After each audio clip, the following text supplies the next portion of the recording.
கஸ்தூரி, நான் உனக்கு மரமாப்பிள, என்னையே உனக்கு பிடிக்கலையா? என்ன மீறி நீ யாரோடும் வாழ முடியாது.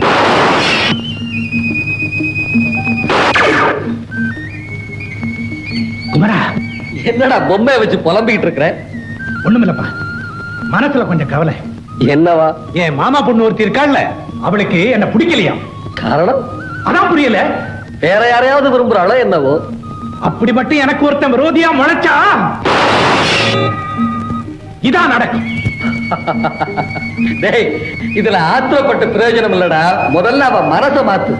உன் காலடிய கதின்னு கிடக்கவை. செய்யறேன் பாரு. அது சரி, நீ எங்க கிளம்பிட்ட? பொண்ண போலதான் எனக்கு ஒரு சிக்கல். ஆனா இதுல ஒரு வித்தியாசம். பொண்ணு என்ன விரும்புறா. நீ அதிர்ஷ்டக்காரன். அவங்க அப்பா இருக்கானே, அவனை தூக்கி உப்பல போடுறான். எப்ப பொண்ணு சம்மதிச்சாலும் பேசாம தாலியை கட்டு, எது வந்தாலும் நான் பாத்துக்கிறேன். இல்ல முத்து, இப்போ ஒரு 10,000 ரூபாய் இருந்தா என் பிரச்சனை தீர்ந்துரும். இவ்வளவுதானே, கவலைப்படாத. பணத்துக்கு நான் ஏற்பாடு பண்றேன். இல்லடா, அத நானே சம்பாதிச்சு கொண்டாடணும்னு நினைக்கிறேன்.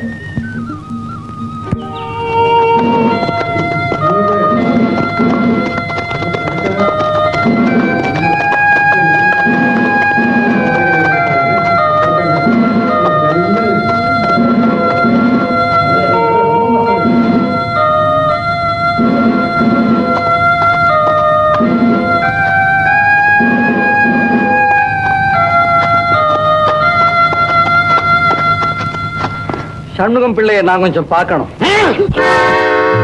அவர் இந்த ஹோட்டலுக்கே முதலாளி. அவரை பேரை இன்னொரு தரம் சொன்னேன். முதலாளி பேரை சொன்னது தப்புதான்ப்பா. உள்ள விட அவரை பார்க்கணும். நான் சொல்றேன், என்னடா அவரு சொல்றது?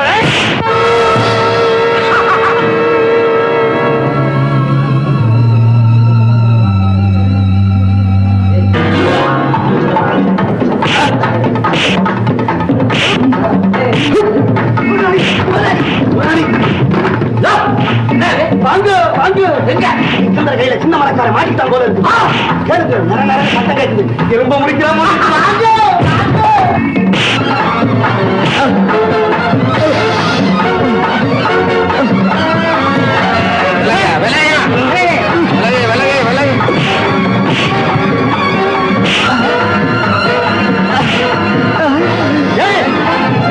என்னங்க, எவனோ ஒருத்தர் நம்ம சிக்கந்தரை இந்த வாங்க நம்ம ஆட்கள் ஒருத்தர் குறைஞ்சிலாம் போட்டிருக்கேன். ஆன வச்சுக்குவோம்.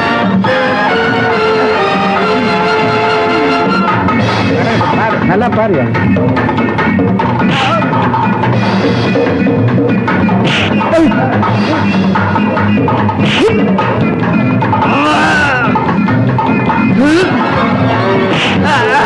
சரியா சாப்பிட்டு வரல. ஆமாங்க, வாங்குறாயா? ஓடும் போதே கோழியை திம்பானே, இன்னைக்கு ஓடி ஓடி வாங்குறானே.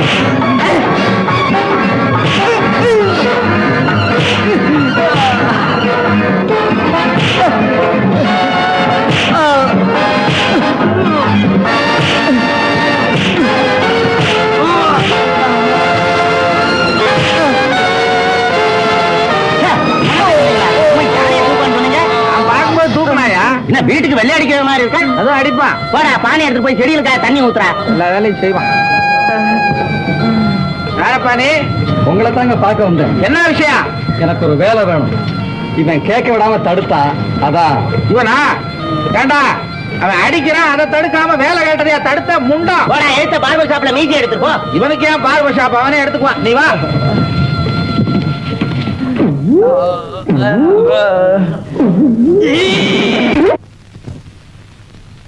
ஆண்டி சார், இதுல எவ்வளவு இருக்கு தெரியுமா? 10,000 இருக்கு. பாப்பா, சிங்கார வேலா. ஐயோ, அவர் பேர் சிங்கார வேலை இல்ல சார், குமரன். குமரனாவது கிழவனாவது இதுக்கு முன்னால எல்லாரும் ஒண்ணுதான். எடுத்துக்கோ. சண்முகம் பிள்ளை, சம்பளத்தை பேசிட்டீங்களே தவிர அதுக்கான வேலை என்னன்னு சொல்லலையே. ஆண்டி விளக்கம் கேட்கிறார். அதேதான். அதாவது நீ ஒருத்தனை கொலை செய்யணும். சட்டம் தேடிக்கிட்டு இருக்க சண்டாளனை, அவன் தலையை கொண்டு வர்றவங்களுக்கு பரிசு கொடுப்பதாக அரசாங்கமே அறிவித்திருக்கிறது. சரிதானா? ரொம்ப சரி. கேட்டோம். இது உண்மையா இருந்தா நீங்க சொன்ன வேலையை சுலபமா செய்து முடிப்பேன். அவ்வளவு சுலபம் அல்ல தம்பி. எதிரி யமகாதக. எதிரிக்கும் ஒரே உயர் தான். பலே குமரா, நாளைக்கு சாயங்காலம் இதே பாருக்கு வா. காரியத்தை முடி. 10,000 ரெடி. ஒரு கெட்டவனுடைய அழிவுல நல்லது பிறக்கும்னா நான் எப்பவுமே தயாரா இருக்கிறேன். நாளைக்கு சாயங்காலம் இங்க வருவேன். நீங்க சொன்னவனை சந்திப்பேன்.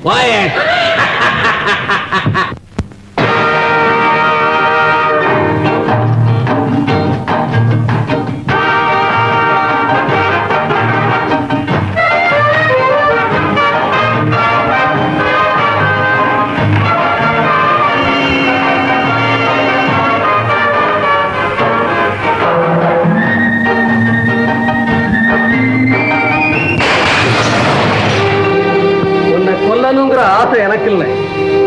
இருந்தாலும் ஒரு முக்கியமான காரியத்துக்காக நீ என் துப்பாக்கிக்கு பலியாகித்தான் தீரணும். கடவுளை வேண்டிக்க. நீ யாரா இருந்தாலும் சரி, முதுகுல சுட்டி எனக்கு பழக்கம் இல்லை. முகத்தை காட்டு. எனக்கு மார்ல சூடு வாங்கித்தான் பழக்கம். முத்து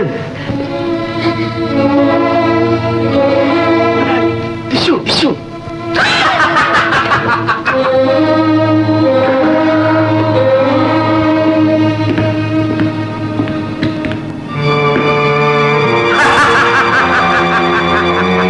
பயந்து சிரிக்கிற மாதிரி இருக்கு. நல்லா சிரிங்க. செத்துட்டாங்க. ஆண்டி, இந்த 2 பயங்களை ஒரே புதையல் குழியில போட்டு மூடு. யாராங்க இந்த 2 பயல்களை? அல்லு. ஐயோ, யாருங்க? யாரோ இருமுனாங்களே. அயோக்கியப்பன். டேய், இவனையும் போட்டு மூட.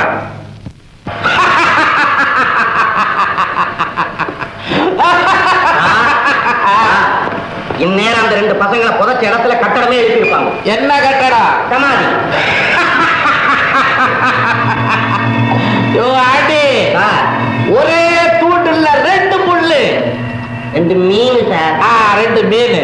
எப்படி திட்டம்? சும்மா சொல்லலாமா? ஏதாவது கொடுத்துட்டு சொல்லு. இந்தா. ஆஹா, தீயவை.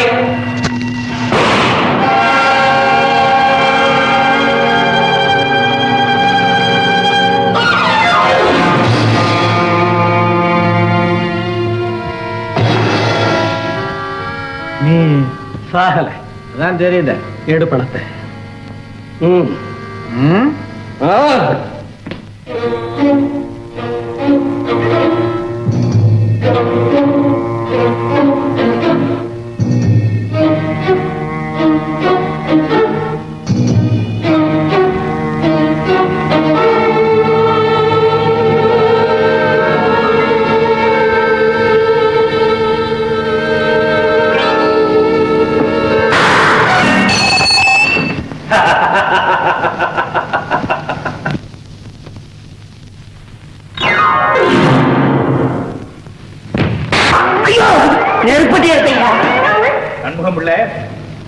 செத்தவெல்லாம் ஒவ்வொருத்தரா திரும்பி வர்றானேன்னு பாக்குறியா?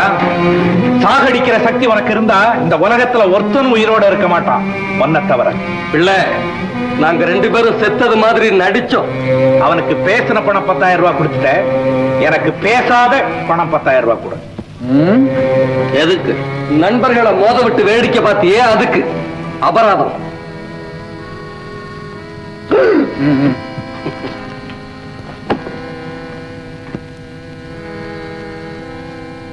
குமரா, மாமனார் பட்ட கடனுக்கு அந்த 10,000, உன் கல்யாண செலவுக்கு இந்த 10,000 ஜாம் ஜாம் நடத்திடலாம்.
எங்க போற? ஏண்டா அங்கேயே நிறுத்திட்ட? இறங்கி உள்ள வாடா. குமரா, இதுதான் என் காதலி வீடு. அவ பேரு கஸ்தூரி. என்ன செய்ய சொல்ற?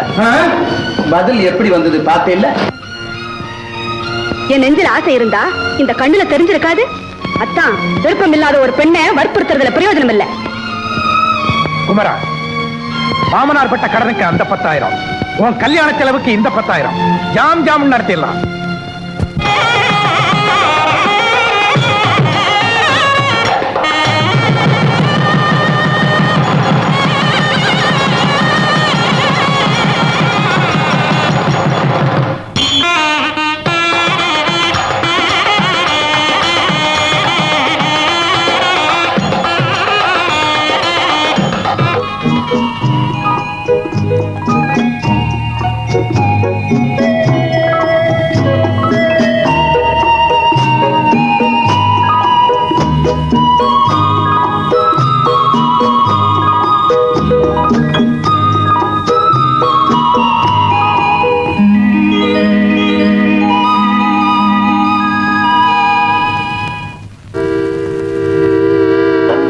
கஸ்தூரி மேல உயிரியே வச்சிருந்த காத்திருந்தவன் முண்டாட்டிய நேத்து வந்தவன் கூட்டிட்டு போயிட்ட மாதிரி உன் காதல் கனவாய் போச்சு பாத்தியா?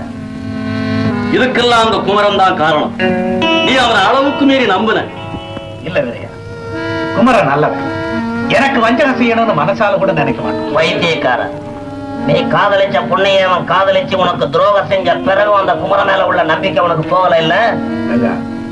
இந்த விபத்துக்கு இன்னார்தான் காரணம்னு யாரையும் விரல் நீட்டி நான் குத்தம் சாட்ட விரும்பல. நான் கொடுத்து வச்சது அவ்வளவுதான். விதிய வாழ்க்கையோட விளையாடி. விதியாவது சதியாவது புத்தி உள்ளவனுக்கு இந்த பூலோகத்துல உள்ள எல்லாமே சொந்தமிடா.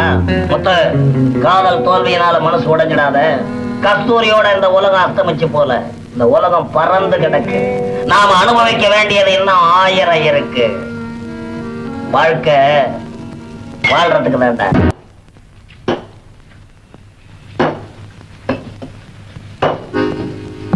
முத்து, குமரனா? ஆமாடா, உன்னை நான் ஊரெல்லாம் வலை போட்டு தேடிட்டு இருக்கேன். எதுக்கு? எதுக்கா? உன்னை பார்த்து ரொம்ப நாளாச்சுடா. ஏண்டா வீட்டுக்கு வர மாட்டேங்கிற? குமரா, இந்த இடத்தை விட்டு கொஞ்ச நேரம் பிரிஞ்சிருக்க கூட என் மனசு கேட்க மாட்டேங்குது. இதுவும் ஆனாகிறியா? அப்படி உன் மனசை அறுத்துக்கிட்டு இருக்க கவலைதான் என்ன சொல்லு. நீயே விளக்கம் கேக்குறியா? விசாரிக்க வந்திருக்கான். அண்ணாடே, அவன் நிம்மதியா இருக்கிறது உனக்கு பிடிக்கல? குடி கெடுக்கிறதா உனக்கு வழக்கமா? குடி கெடுக்கிறது இல்ல, குடி கொடுக்கறது. என்னடா அதட்டுற? குமரன் எதுவும் சொல்லாத. அவனுக்கு எனக்கு இருக்கிற பிணைப்பை கடவுளால கூட பிரிக்க முடியாது. குமரா, இங்க இருந்து போயிடு. நான் போறதுக்காக வரலடா. நம்ம வீட்டுக்கு போகலாம். இல்ல குமரா, இல்ல. முத்து, கொஞ்ச நேரத்துக்கு முன்னால கடவுளை கூட நம்ம பிணைப்பை பிரிக்க முடியாதுன்னு சொன்னீங்க. அது சத்திய வாக்காரம் தான். இப்ப எப்படி போகுது?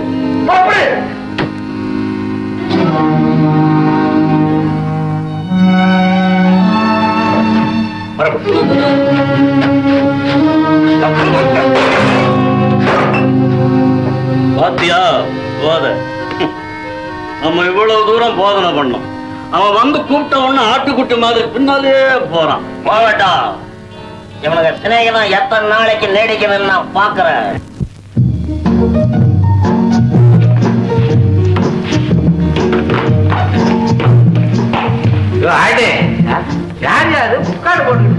புளியம்பட்டி மைனர் சார், இந்த மனுஷனை குடிக்கணும்னு ஆசை.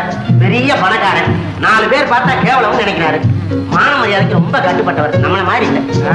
போனேன் பயந்தவன்னா வாங்கிட்டு போய் வீட்டுல வச்சு சாப்பிட வேண்டியதானே? ஐயோ, வீட்டுல அவங்க சம்சாரம் இருக்கு, எடுத்து குடிச்சிருவாடா. சம்சாரத்துக்கு ரொம்ப பயந்தவர்னு சொல்ல வந்தேன் சார். என் காசை குடிச்சு நான் குடிக்கிறேன். எவனுக்கு நான் பயப்படணும்? ரொம்ப ரொம்ப பயந்தாருன்னு சொன்ன கழட்டுட்டாரா? வரும்போது அப்படித்தான் 2 பெக்கு போட்டா இதே நிலைமைதான். போக போக பாருங்க, ஒவ்வொரு பெக்கு ஒண்ணா கழட்டுவார். ஆ? பாத்தீங்களா?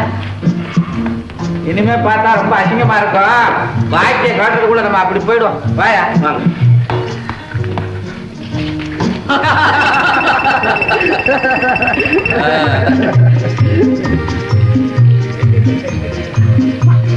முத்து, நீயே பார்த்து நடத்தி வச்ச கல்யாணம். அவனுக்கு ஒரு பேர் வைடா. நீ என்னடா நீ நமக்கு பேர்லாம் வைக்க தெரியாதுப்பா. அதெல்லாம் முடியாது அத்தா. என் குழந்தைக்கு நீங்க தான் பேர் வைக்கணும். பெற்றது நீங்க, பேர் வைக்கிறது நானா? டேய், பெருசா கிராக்கி பண்ணிக்கிட்டு ஒரு நல்ல பேரா சொல்லுடா. சரி, வடிவேலுன்னு வைக்கலாம். ஆ, எங்க மாமனார் பேர் வச்சுட்டீங்களே, அந்த பேரை சொல்லி நான் எப்படி கூப்பிடுவேன்? நீ வேணும்னா வேற பேரை வச்சு கூப்பிடு. நான் எங்க அப்பா பேரத்தான் இவனுக்கு வைக்கணும்னு நினைச்சேன். என் சிநேகிதன் அதே பேரை வச்சுட்டேன். அப்பா, நான் உங்களுக்கு பிள்ளையா பிறந்த நேரத்துல ஆண்டவன் உங்களுக்கு சொத்து சுகம் எல்லாத்தையும் நிறைய கொடுத்திருந்தான். அதோட சூதாடுற பலவீனமும் உங்க நெஞ்சில குடியிருந்தது. அந்த பலவீனத்தை பயன்படுத்திக்கிட்டு துரோகி சண்முகம் பிள்ளை நம்ம குடும்பத்தை நடுத்தரவுல நிறுத்தினான். இன்னைக்கு நான் ஒரு ஏழாதான், ஆனா குடும்ப விளக்காக ஒரு மனைவி, உங்க பேரை சொல்ல ஒரு பேரப்பிள்ளை, உயிருக்கு உயிரான நண்பன், இத்தனை இருக்கு. இருந்தாலும் எனக்கு ஒரு மனக்குறை. சரிபோன நம்ம பாரம்பரிய செல்வத்தை எல்லாம் மீட்கணும். அதே சண்முகம் பிள்ளையை இப்ப நான் சந்திக்கத்தான் போறேன். அவன் எனக்கு பதில் சொல்ல வேண்டிய நாள் வந்துடுச்சு. எந்த வழியில அவன் உங்களை ஏமாத்தினானோ அதே சீட்டாட்டத்தில் அவனை நான் ஜெயிப்பேன். நீங்க இழந்த சொத்துக்களை எல்லாம் உங்க பேரனுக்கு சொந்தமாக்காம வீடு திரும்ப மாட்டேன். முத்து,